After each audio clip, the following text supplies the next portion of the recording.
தமிழ் மாநில காங்கிரஸ் இருக்குது, அது மாதிரி தமிழ் மாநில பகுஜன் சமாஜ் கட்சின்னு சொல்லி அந்த கட்சி தொடங்கினாங்க. ஸோ இப்போ இந்த கட்சியோட தலைமையில போர்க்கொடி ஆம்ஸ்ட்ராங் இருக்கிறாங்க. முழுக்க முழுக்க இது வந்து இந்த மாதிரி ஒரு சூழல்ல ஒரு தனி கட்சியை தொடங்கி அந்த கட்சிக்கு தலைமையில் இருக்கும்போது அவங்க இன்னைக்கு உள்ள சூழலுக்கு அவங்க ஒரு முடிவு எடுக்கிறாங்க.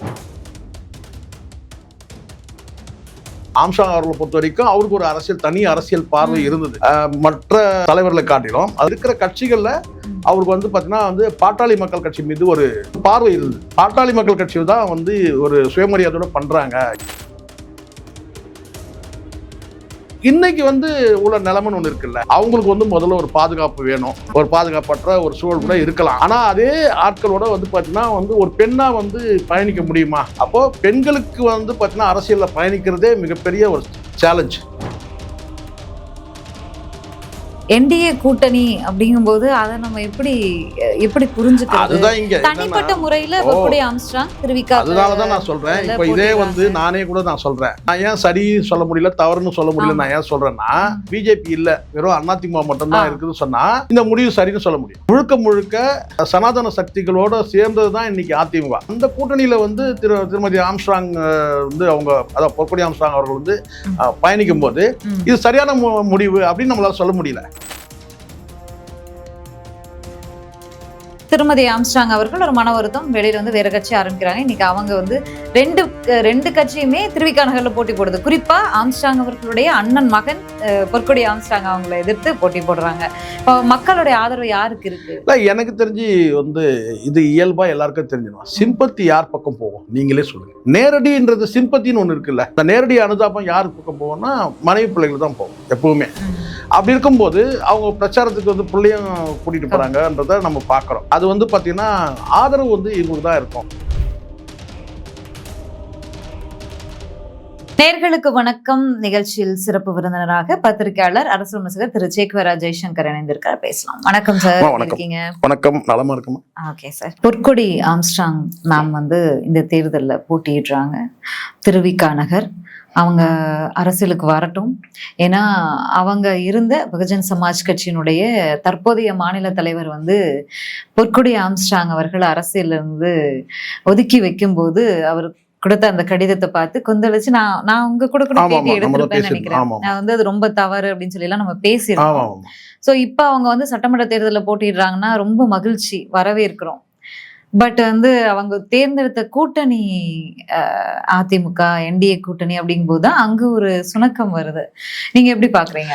இல்ல இது இப்போ இந்த முடிவு வந்து அதாவது அதிமுக சார்பில் போர்க்கொடி ஆம்ஸ்ட்ராங் அவர்கள் வந்து போட்டியிடுறதுன்றது வந்து அவங்களுடைய முடிவு. அது அவங்க என்ன தனி கட்சி ஒன்று வந்து ஆம்ஸ்ட்ராங் அவர்கள் இருந்த வரையிலும் அவர்கிட்ட இருந்த கட்சி பகுஜன் சமாஜ் கட்சி. இப்போ அதுக்கு பிறகு வந்து அந்த தலைமை வந்து பகுஜன் சமாஜ் கட்சி அகில இந்திய தலைமை வந்து முடிவு பண்ணி திரு ஆனந்த் அவர்களை வந்து ரெக்கமெண்ட் பண்ணதே இவங்க தான். ஆமா, இவங்க தான் பண்ணாங்க. இவங்கள மாநில தலைவரா கேட்டிருக்காங்க. என்னால இப்போத சூழலுக்கு என்னால அது உடனே அந்த முடிவு அப்ப எடுக்க முடியாத சூழ்நிலை. அன்னைக்கு டேட்டுக்கு வந்து பாத்தீங்கன்னா வந்து அடுத்த பொறுப்பு யாருக்கும் போது அது திரு ஆனந்த் அவர்கிட்ட கொடுத்தாங்க. இப்ப அவர் வந்து அதுக்கு தலைவரா இருக்கிறாரு. அதுக்கு பிறகு இவங்களுக்குள்ள ஏற்பட்ட திரு ஆம்ஸ்ட்ராங் அவர்கள் குடும்பத்தில் ஏற்பட்ட குழப்பங்கள், அதுக்கப்புறம் கட்சியில் ஏற்பட்ட குழப்பங்கள் இதெல்லாம் தாண்டி அடுத்த கட்டமா வந்து இவங்க சில அறிக்கையின் மூலமா வந்து இவங்க குடும்பத்துக்கு பிள்ளைகளை பார்த்துக்கிட்டோன்ற மாதிரி சில வார்த்தைகள் வந்த பிறகு அப்ப இவங்க வந்து பிள்ளைய பார்த்துக்கிட்டோம் அப்படின்னு சொல்லும் போது அப்போ அடுத்த கட்டமா அவங்க வந்து சொந்தமா ஒரு கட்சியை வந்து எப்படி தமிழ் மாநில காங்கிரஸ் இருக்குது, அது மாதிரி தமிழ் மாநில பகுஜன் சமாஜ் கட்சின்னு சொல்லி அந்த கட்சி தொடங்கினாங்க. ஸோ இப்போ இந்த கட்சியோட தலைமையில இவங்க இருக்கிறாங்க, போர்க்கொடி ஆம்ஸ்ட்ராங் இருக்கிறாங்க. அப்போ ஆம்ஸ்ட்ராங் அவருடைய முடிவு வந்து இப்படிலாம் வந்து பார்த்தீங்கன்னா கற்பனை கூட பண்ணிட்டு பார்த்துருக்க முடியாதுன்னு வச்சுக்கோங்களேன். முழுக்க முழுக்க இது வந்து இந்த மாதிரி ஒரு சூழல்ல ஒரு தனி கட்சியை தொடங்கி அந்த கட்சிக்கு தலைமையில் இருக்கும்போது அவங்க இன்னைக்கு உள்ள சூழலுக்கு அவங்க ஒரு முடிவு எடுக்கிறாங்க. இதை நம்ம தப்புன்னு நம்ம சொல்லவே முடியாது. இப்போ ஆம்ஸ்ட்ராங் அவருடைய எண்ணம் என்னன்றது எனக்கு நல்லா தெரியும்.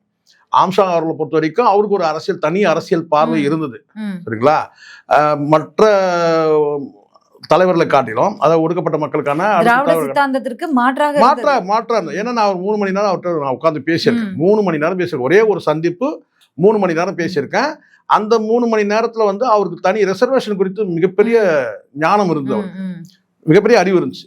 ரிசர்வேஷன் சம்பந்தமா சரியா, அதுக்கப்புறம் அம்பேத்கரியல் பத்தி நிறைய பேசினார் அவர்.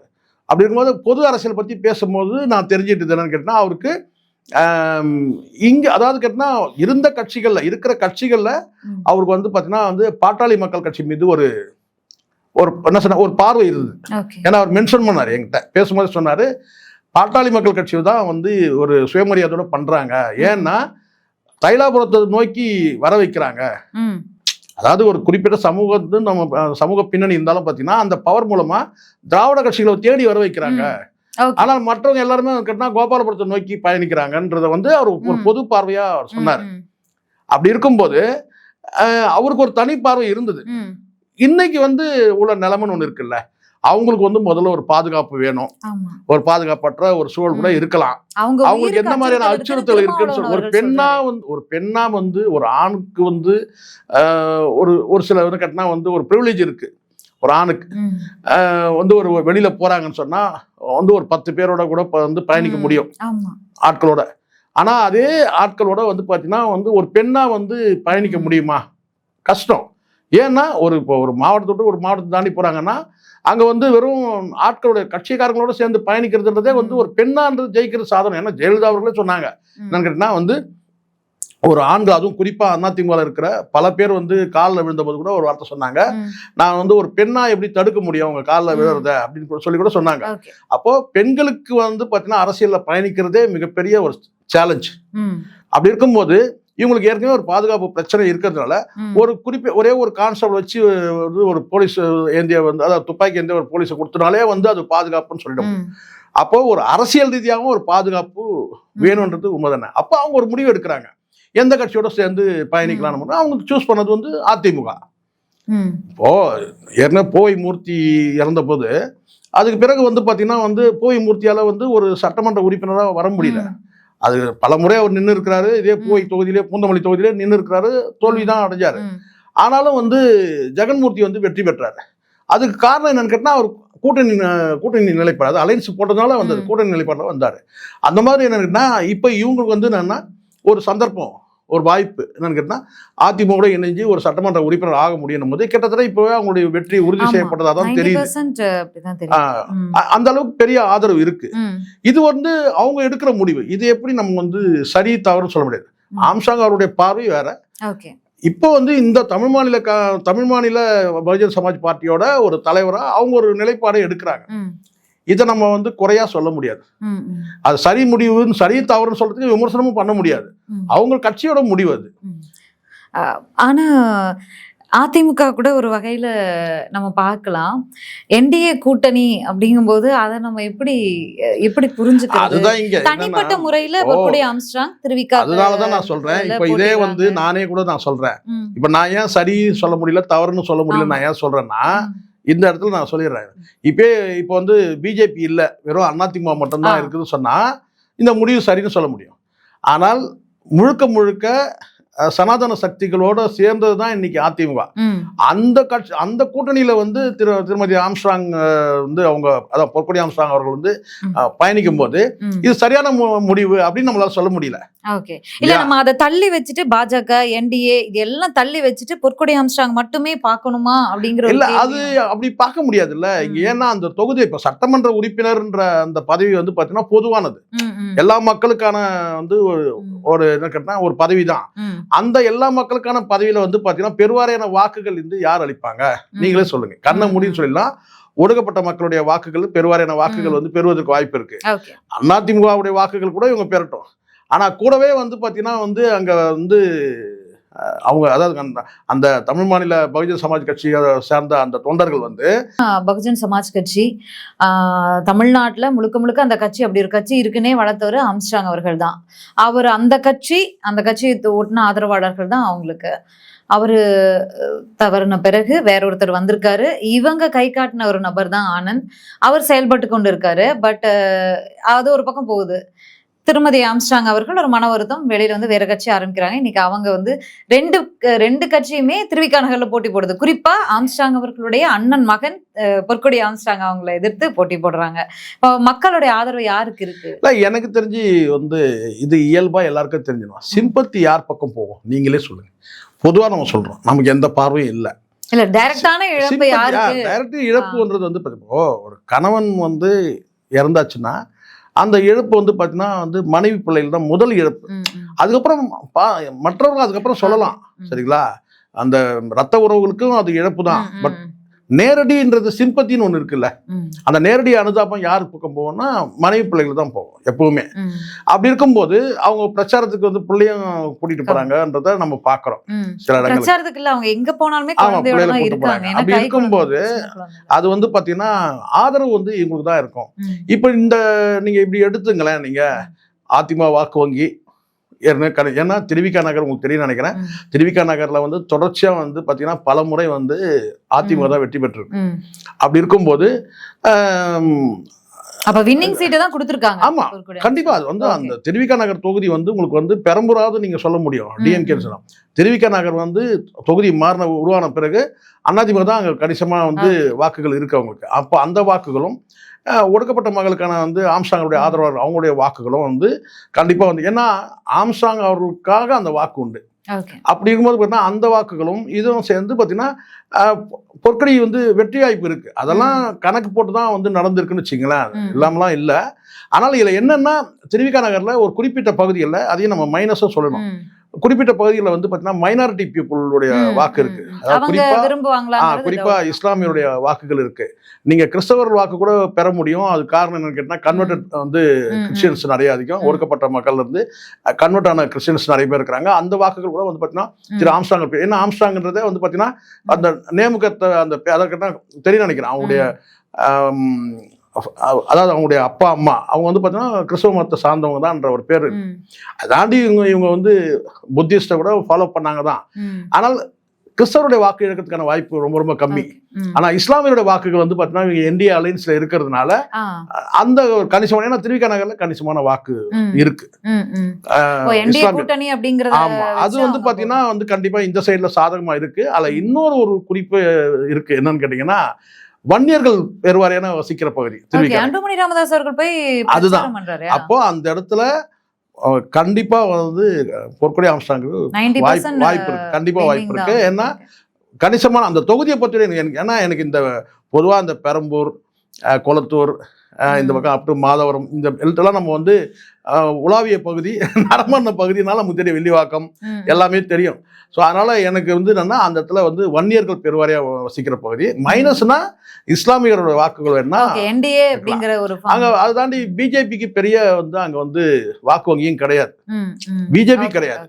அப்போ அதிமுக வாக்கு வங்கியும் வந்து ஆம்ஸ்ட்ராங் அவர்களுக்கே உள்ள அந்த வாக்கு வங்கியும் பாட்டாளி மக்கள் கட்சி இதெல்லாம் பார்க்கும்போது பார்த்தீங்கன்னா கண்டிப்பா வந்து பொற்கொடி ஆம்ஸ்ட்ராங் வந்து வென் பண்ணுவாங்க. இல்ல அவங்க வந்து ரொம்ப அமைதியா இருக்காங்க, பேசுறதுல இருந்து எல்லாமே அப்படிதான். சட்டமன்ற உறுப்பினர் ஆயிட்டாங்கன்னா அவங்களுடைய செயல்பாடுகள் எப்படி இருக்குன்னு பார்க்கலாம். அது வந்து நம்ம இப்போ உறுதியா சொல்ல முடியாது இல்ல, ஏன்னா ஆனா அவங்க ஒரு படித்தவங்கள இல்ல, அவங்க பேச்சு வந்து அங்க இருக்காங்க. அவங்களுடைய சகோதரி கூட வந்து பார்த்தீங்கன்னா வந்து இன்டெக்ரல் கோச் ஃபேக்டரியில தான் வந்து இருந்தாங்க. அவங்க ஃபாதரும் ரயில்வே எம்ப்ளாயி. ஒரு படித்த குடும்பம் தான். ஒரு என்ன கேட்டால் வந்து ஒடுக்கப்பட்ட வகுப்பாக இருந்தாலும் கூட வந்து பார்த்தீங்கன்னா ரொம்பவும் வந்து வருவாயில் பின்தங்கணும் கிடையாது. ஓரளவுக்கு வந்து ஒரு மிடில் கிளாஸ் பீப்புள் தான் அவங்க, நம்ம நல்லா தெரியும். அவங்க சிஸ்டர்லாம் கூட வந்து இன்டெக்ரல் கோச் ஃபேக்டரியில் தான் வந்து இருந்தாங்க. ஒரு படித்த பெண்ணா இருக்கிறாங்க. அப்படி இருக்கும்போது வந்து பாத்தீங்கன்னா அவங்களோட செயல்பாடு வந்து கண்டிப்பா வந்து நல்ல விதமா தான் இருக்கும். நம்ம அதை பார்க்காம முடிவு பண்ண முடியாது. சராசரியா நம்ம வந்து பாத்தீங்கன்னா வந்து ஒரு சட்டமன்ற உறுப்பினரா வந்து அவங்க வந்து பாத்தீங்கன்னா வந்து எப்படியும், ஏன்னா இந்த ஒரு தேர்தலோட போகாது இல்லையா, அவங்க அரசியல் பயணம்ன்றது ஒரு கட்சியின் ஒரு தலைவரா இருக்கிறாங்க. அப்போ ஒரு கட்சியின் தலைவரா இருக்கும்போது பாத்தீங்கன்னா நீண்ட பயணம் இது. அப்போ எந்த வகையிலும் வந்து பாத்தீங்கன்னா அவங்க வந்து என்ன சொல்றாங்க, நல்ல முறையில் செயல்படணுன்ற அந்த வந்து பார்த்தீங்கன்னா அந்த தன்னெழுச்சியா அவங்களுக்கு வந்து அந்த உணர்வு இருக்கும். நம்ம நல்லபடியாக செயல்படணும், அடுத்த கட்டம் இந்த வந்து கட்சியை வளர்க்கணுன்ற எண்ணம் இருக்கலாம். அதை தாண்டி வந்து பார்த்தீங்கன்னா வந்து அவருடைய கணவருடைய வந்து பார்த்தீங்கன்னா அவர் என்ன ட்ரீம்ஸ் எல்லாம் இருக்கு, இதெல்லாம் இருக்கு இல்லையா. ஸோ இதெல்லாம் பார்க்கும்போது நல்லபடியா செயல்படுவாங்க. அந்த இழப்புல இருந்து தான் பகுஜன் சமாஜ் கட்சி வந்து மாநில தலைவர் பொறுப்பு கொடுக்கும்போது என்னால செயல்பட முடியாது, வேண்டாம், நாங்க இப்ப வந்து நான் செயல்பட்டு காட்டுவேன் அப்படின்னு வந்திருக்காங்கன்னா கண்டிப்பா இல்ல. அதை வந்து நம்ம வந்து எனக்கு ஒரு விஷயத்துல பார்ப்போம், பொதுவா வந்து ஒரு பெண்ன்றதுனாலே வந்து நம்ம அதை புறந்தள்ளக்கூடாது. எனக்கு அதில் வந்து நான் கேட்டேன்னா அந்த ஒரு லைன் வந்து பார்த்தீங்கன்னா ஒரு அக்கறையின் பால் கூட சொல்லி இருக்கலாம். ஆனால் சொல்லப்பட்ட காலகட்டம்னு ஒன்று இருக்குல்ல, அதுதான் அதாவது ஒரு பெரிய பேரிழப்பு இல்லையா, ஒரு பெரிய டிசாஸ்டர் வந்து கணவர் வந்து இல்லாத சூழ்நிலை. அப்போ வந்து நான் கேட்டிங்கன்னா வந்து சில காலம் கழிச்சு இந்த வார்த்தையை சொல்லியிருக்கலாம். ஆனால் நீங்கள் குழந்தைய பார்த்துக்கிட்டு நீங்கள் வந்து வீட்டில் இருங்கன்னு சொல்லி அவங்கள வந்து ஒரு முடக்கி வச்சு தான் அவங்க ஃபீல் பண்ணுறாங்க. இன்னொன்னு ஆம்ஸ்ட்ராங் அவர்களுடைய சகோதரர்கள் அந்த குடும்பத்தை டேக் கேர் பண்ணி அவங்க வச்சுக்கிறாங்க, அவங்கள வச்சு பேச விடுறாங்க. பொற்குடி ஆம்ஸ்ட்ராங் அவர்கள் வந்து திமுக சதிவலையில விழுந்துட்டாங்க, திமுகவோடு செயல்படுறாங்க அவங்க இணைஞ்சு, அப்படிலாம் ஆம்ஸ்ட்ராங் சொன்னாங்க. அவர்களுடைய அந்த மரணத்திற்கு மௌனம் காக்குறாங்க, அப்படி இப்படின்லாம் நிறைய கிளப்பி இல்ல விட்டுருக்காங்க. பொதுவாகவே இது போன்ற இந்த அரசியல்வாதிகளுடைய கொலைகள் நடந்தாலே அதுக்கு பிறகு வந்து பார்த்தீங்கன்னா அங்கே வந்து குடும்பத்தில் ஏற்படக்கூடிய அந்த பலவிதமான என்ன சொல்லிக்கிட்டா புயல் சூறாவளி எல்லாமே வீசும் தான்.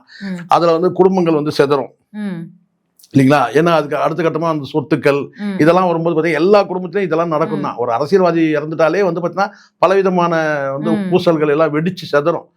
அப்படிதான் இது வந்து இருக்கு. ஆனால் நமக்கு வந்து பார்த்தீங்கன்னா நம்ம அரசியல் பார்வையோடு நம்ம பார்க்கும்போது ஒரு தலைவர், ஒரு அரசியல் கட்சி தலைவர் படுகொலை செய்யப்பட்டார். அவங்களுடைய வந்து துணைவியார் வந்து பார்த்தீங்கன்னா மீண்டும் வந்து களத்தில் நிற்கிறாங்க. இப்போ உதாரணத்துக்கு வெங்கடேச பண்ணையார் இருக்காங்க. அவங்க ராதிகா வந்து பார்த்தீங்கன்னா அவங்களுடைய மனைவி வந்து எம்பியாவே ஆனாங்க. ஸோ அந்த மாதிரி வரிசையில தான் நம்ம இதையும் நம்ம பார்க்கணும். மற்றபடி அவங்க குடும்பத்தில் என்ன ஆச்சு, வெங்கடேச பண்ணையார் என்ன, அவங்க சொத்து என்னாச்சு, அது வந்து நமக்கு அவசியமே இல்லை. நமக்கு அவசியம் இல்லை. குடும்பத்துக்குள்ள நடக்கிற குழப்பங்கள் நமக்கு வந்து அவசியம் இல்லை. ஆனா ஒரு அரசியல்வாதியா அவங்க எப்படி ஜெயிப்பாங்களா அப்படின்றத பார்க்கணும். இப்போ வந்து ஒரு கட்சியின் தலைவராக ஒரு புதிய கட்சி உருவாகி அந்த கட்சியின் ஒரு நிர்வாகியா இருக்கும்போது அடுத்த கட்டமா இவங்க அரசியல் பயணம் எப்படி இருக்கும் அப்படிதான் நம்ம பார்க்கணும். விஜயகாந்த் இருக்கிறாரு, விஜயகாந்த் வந்து காலமாயிட்டாரு. அவங்க மனைவி வந்து அந்த கட்சியை எப்படி வந்து உயிரோட்டமா கொண்டு வராங்க, கிட்டத்தட்ட வந்து பார்த்தீங்கன்னா உயிர் கொடுக்குற அந்த நிலைமைக்கு வந்து திமுகவே வந்துடுச்சுன்னு சொன்னா அவங்க தொடர்ச்சியான செயல்பாடு தானே. விஜயகாந்த் அவர்கள் இறந்த பிறகு அவங்க நம்மளே எனக்கு தெரிஞ்சு பல விஷயங்கள் பேசியிருப்போம். பட் இன்னைக்கு பார்க்கும்போது உள்ளபடியா இன்னைக்கு வந்து பார்த்தீங்கன்னா ஒரு 10 சீட்டு வாங்கியிருக்கிறாங்க. அத்தனை கூட்டணி கட்சி தலைவர்களும் வந்து பார்த்தீங்கன்னா வாயடிச்சு போய் நிற்கிறாங்க. ஒரு ராஜ்யசபா எம்பி வாங்கிட்டாங்க. ஓரளவுக்கு வந்து பார்த்தீங்கன்னா கட்சி உயிர் பெற்றுச்சு. அந்த மாதிரி வந்து பார்த்தீங்கன்னா வந்து ஒரு பெண்ணா இவங்க வந்து அடுத்த கட்டம் என்னென்ன வந்து செயல்பாடுகள் எப்படி இருக்கு, சட்டமன்ற உறுப்பினரா வெற்றி பெற வாழ்த்துக்களோடு பேசுவோம். என்ன நடக்குன்னு பார்த்துட்டு மீண்டும் பேசலாம். நன்றி.